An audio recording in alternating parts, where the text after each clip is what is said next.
Yo, what's up? This is Lian. Welcome back sa ating channel. And today, meron tayong device na i-review.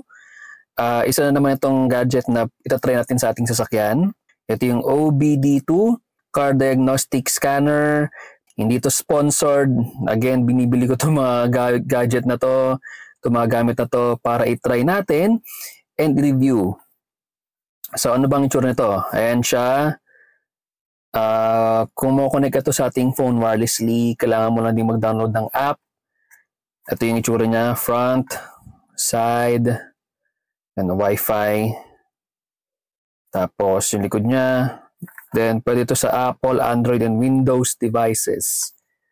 Okay, yan siya. So let's unbox. Ito yung itsura niya, no? Yan. Yun. So, wala naman na ibang laman. At ito yung device natin itself. Ayan. Ito siya. Front. Kanyang 16 ba ito? 16 pin na plug-in or port niya. Ito yung connected doon sa ilalim ng sasakyan natin. Ipapakita ko sa inyo mamaya para malaman nyo kung paano siya ginagamit. Actually, hindi ko pa na-try ito. No? First time ko itong gagamitin and not sure kung gagana ito. Sana gumana. Yeah, ito yung kanyang side, rear, back. Yun lang naman. So, i-check natin kung gagana, i-review natin kung working siya or kung talagang nakakatulong siya sa pag-diagnose natin sa sasakyan. Let's go! Okay, dito natin nakakabit yung ODB device. Kadalasan, nasa ilalim yan ng ating steering wheel. Dito lang yan. Dito siya banda. Ayun. In my case, ito siya. Dito ko siya i-connect. Check natin kung mag-work ito.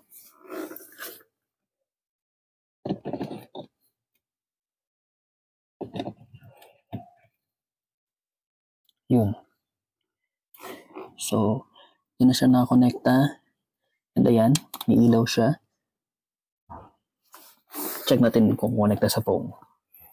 Okay, once na na-connect na natin yung OBD scanner sa ating sasakyan, kailangan natin mag-connect ngayon from our smartphone to that device using yung ating Wi-Fi connection. Ganito lang yan. Punta ka lang sa Wi-Fi settings mo. And then search for the OBD scanner. Ito, in our case, ito yung Wi-Fi OBD2. Connect lang tayo dyan. And press OK lang. Ayun. So, it shows that connected na tayo. Next naman is, i-open na natin yung ating OBD scanner na app. In my case, ito yung na-install ko, yung car scanner.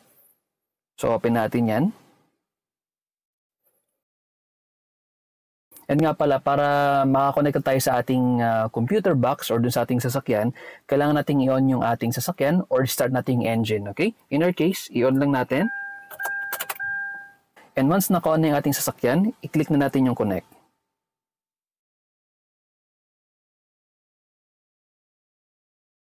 Ayun. And it shows na connected na tayo sa ating OBD scanner.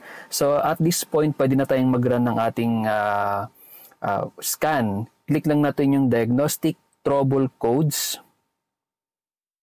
And in my case, na-select ko na lang lahat yan. Not sure kung tama yung ginagawa ko, pero select ko na lang yan lahat. Then, click natin yung read. Okay, yung mga codes na mga nabigay niya is U1112 at U0155. Ang tanong, ano ba yung mga possible reason ba't nagkaroon ng error code na U0155? Una, pwede na meron tayong bad battery or posible rin na meron tayong bad battery terminal connection. Siguro may corroded na yung ating battery connection, so dapat i-check yan. Isa rin sa mga possible is maybe yung alternator natin is nagkakaroon na ng issue. Kasi yung ating sasakyan kailangan niya ng good and stable power supply para mag-function ng maayos yung kanyang mga computer, yung mga devices niya. So, yun yung kailangan nating i-check dyan. Isa pang reason is meron sigurong damage or open wire. So, yung ating computer is nagbibigay sa atin ng signal na may possible na ganung concern. So, maaari nyo rin ipa-check yan if ever hindi naman yung battery yung problema. Or isa ring reason is yung ating instrument panel is faulty na, no? So yun yung mga possible reason kung bakit tayo nagkaroon ng error code na U0155. In my case, Okay naman yung aking instrument panel, all functioning, wala naman akong ibang nakitang problema dyan. Not quite sure lang kung meron tayong open or damaged na cable, pero I doubt, siguro all okay naman yan. Pero yung isa kong na-experience or yung na-inform sa akin na nag-change oil ako, kasi nung nagpa-change oil ako last December sa Shell, so chinek nila lahat yung sasakyan and everything. At ang sabi sa akin ni Madam, shoutout sa'yo ma'am, is possible na mahina na yung battery ko. So around parang 60 to 50% na yung capacity ng aking battery. That's why yun ang nakikita kong reason kung bakit ako nagkaroon ng ganitong error code. And possible na yung U1112 na error code is related din dun sa battery kasi ito yung possible affected na sensor, which is yung sinabi rin naman sa akin na possible na may concern nung ako'y nagpa-change oil. So for me, all goods naman. Binigay niya yung or nascan niya yung sasakyan and based dun sa codes na nakita ko, aligned dun sa mga na-experience ko. Again, more on battery lang naman. Other than that, wala namang iba siyang nakitang fault sa battery lang naman. So at least heads up na yun na kailangan ko na magpalit ng battery. Yun ang paghahandaan natin next time and yun lang naman. So for me, based sa aking experience and review natin sa OBD2 scanner na to, it's thumbs up. Siguro, well, hindi pa rin talaga ako, hindi naman ako expert na pagdating sa mga scanning. And yun lang naman, siguro basic lang talaga yung for me lang naman makita ko lang kung may fault found or kung may mga error codes para mas maagapan natin yung problema sa sasakyan. Yun lang naman sa akin. Pero pag may mga let's say major or may mga issue tayong na-encounter, talagang sa mekaniko pa rin tayo pupunta para ipacheck yun, okay? So for me, i-rate ko to probably 9 out of 10. Yun, kasi 9 kasi nagkaroon ako ng problema sa isa kong app na in-install.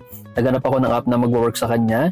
And it just so happen na yung car diagnostic or your car scanner na app is gumana sa kanya.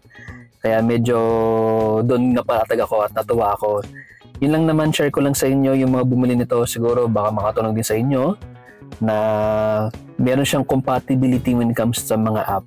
Yun lang naman yung problema na encounter sa kanya. I-share ko sa description yung link na tong OBD2 scanner.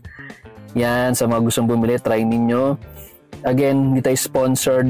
Sarili ko lang, binili ko lang ito. Gusto kong i-check kung gumagana siya and for me, nag-work siya. And again, hindi tayo expert. More on for me, ano lang naman to, DIY, sariling checking lang naman para makatulong. Na makita ko may mga any concern yung sasakyan natin. So yun lang naman. So sa mga nakapanood, maraming salamat sa inyong time and share the video, like, leave your comments below kung may mga concern kayo or may mga update kayo or any updates sa ating device na to. And as always, stay chill.